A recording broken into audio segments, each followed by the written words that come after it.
Just in time devotionals. Luke chapter 6 verses 36 to 38. It starts with you.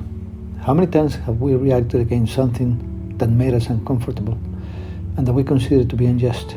Suddenly we saw an act of injustice towards another person and it made us uncomfortable. Or even worse, that injustice was committed against us and it bothered us and we reacted. But when we react, we do not measure our words, we do not measure our actions, and we end up hurting more or reacting in a more unpleasant way than the evil that was done to us. This is important that we measure it, because the end does not justify the means.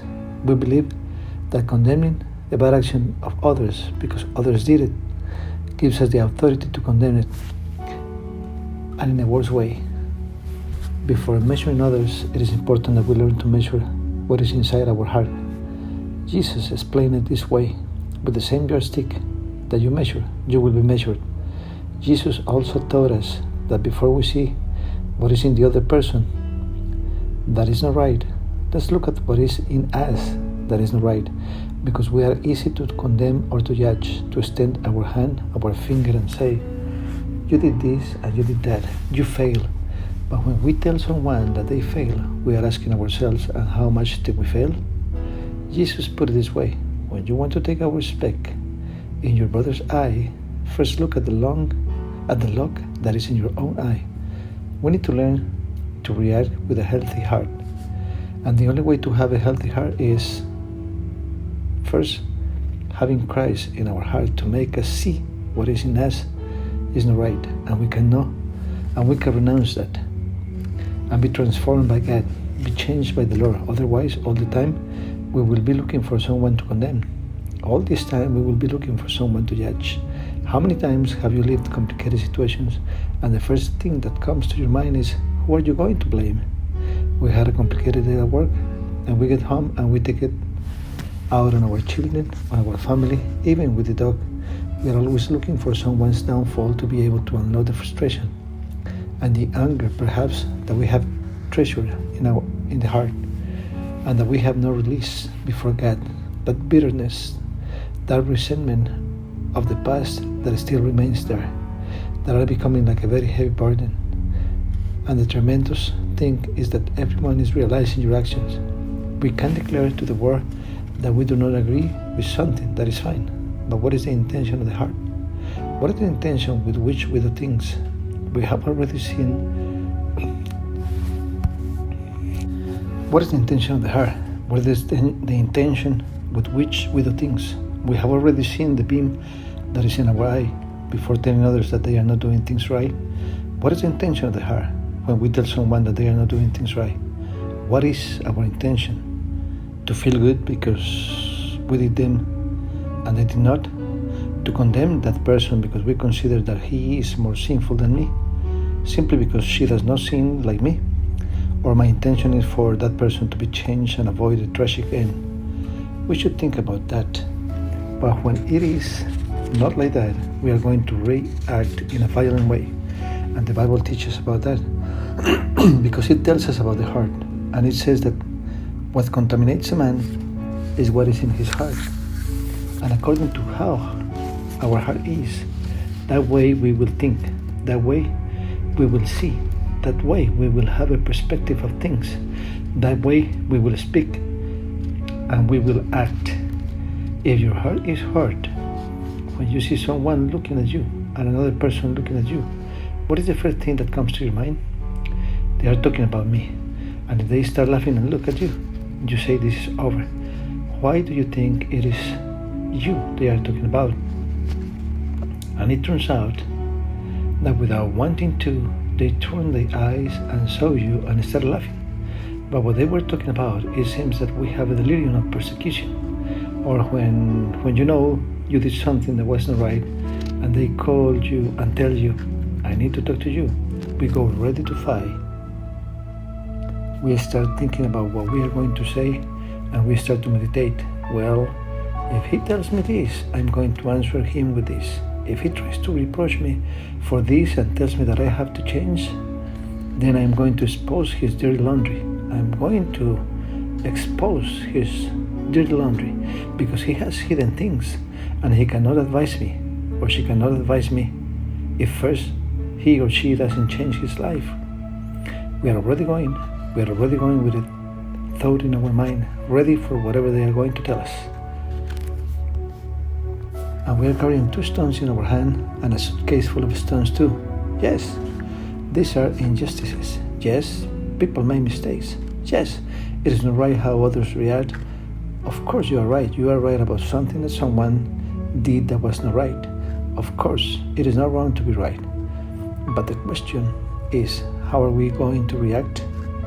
Let us never forget that if I am going to knock on someone's door to judge him, later on someone will knock on my door to judge me.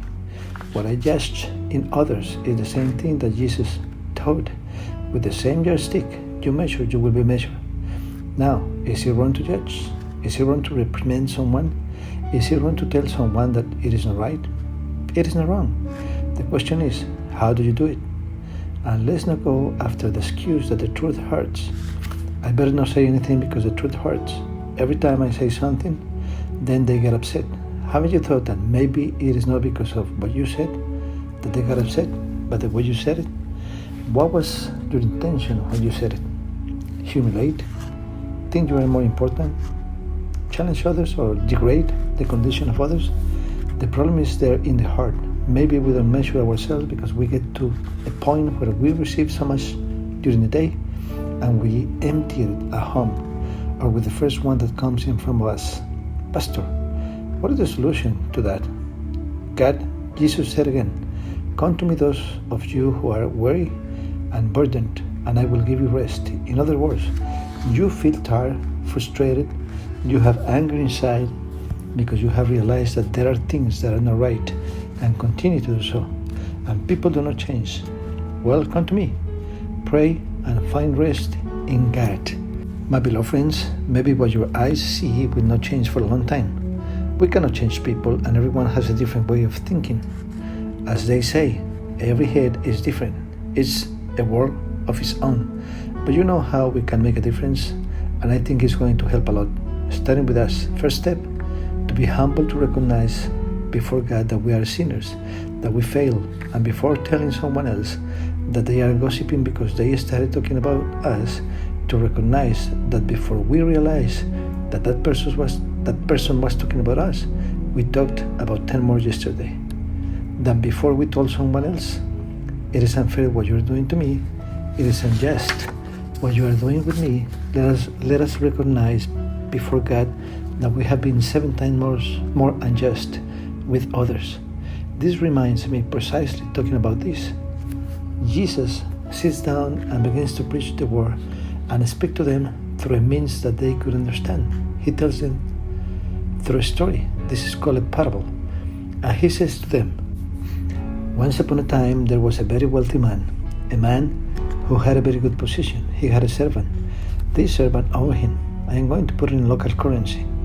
This servant owed him about 200,000.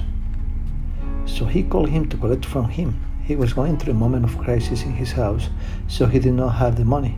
He begged him and told him, forgive me the debt, or give me another term to pay you, because the situation has been complicated. He even cried in front of him, and well, that gentleman was moved to mercy and told him, oh well, it is okay. It is a small debt, do not worry. Your debt is cancelled. The man left there happy because his debt had been forgiven, and he went home and started to do the math and to say, well, I no longer owe this. My debt has been forgiven, and he took out a list, and in that list there were several people who owed him. He said, well, now as I no longer have to pay there, this is going to stay with me in my fund. He went to the first on the list and went to look for him, and when he found him, he said to him, I need you to pay me the debt you owe me. But sir, you know how the situation has been. I tell him that other person. Here they answered him. He interrupted him and answered him. Here it appears that you owe me 80,000. So I need you to pay me. It is necessary. The other one knelt down and told him, forgive me, I don't have. Or give me the opportunity. Give me some more time to be able to pay you. And that man hardened his heart. He did not remember that he had already been forgiven. He simply told him, I need my money. He looked for the police and had him taken to jail. Another one that was passing by noticed the event and meditated in his heart, saying, perhaps this was not the one that my master forgave the 200,000, and now he's not capable of forgiving 80,000. Then he went to his master and explained everything he had seen. This wealthy and well-off gentleman called the servant back and told him, I forgave you your debt. Why didn't you have mercy as I had mercy on you and forgave that which was a smaller debt? Now you will have to pay with interest what you owe me. And he was sent to jail. Tremendous, right? Just so we understand who on earth is just. Now, with this, I am not justifying the one who steals. Am I justifying the one who misuses the power he has? No. I am showing you the way so that your burden is not so heavy and you can let go of it. Because God is willing to help you. But as long as you're carrying redundancy, that very heavy burden, you will have desire to take revenge. And every time something happens to you, you will react badly. You are killing your wife, your husband, your children, your family. You are not giving thanks and enjoying every morning that the Lord gives you. So please, do not be forewarned. The Father is waiting for you. Let yourself be found by the Father and open your heart. Confess that before others fails you, you failed twice. And only God can give you true forgiveness, can restore you, can lift you up and give you a new life. Take your burden and then, yes, begin to understand the importance of knowing how to live. What is inside of us? Let us begin to reflect and ask God the Father. You know our heart, our lying down and our lifting up. There are things that we cannot hide from you. We ask you for forgiveness. Forgive us. Forgive us because it is enough to go out to the street and see that someone does something wrong and to lift us up and to express incorrect words. Forgive us.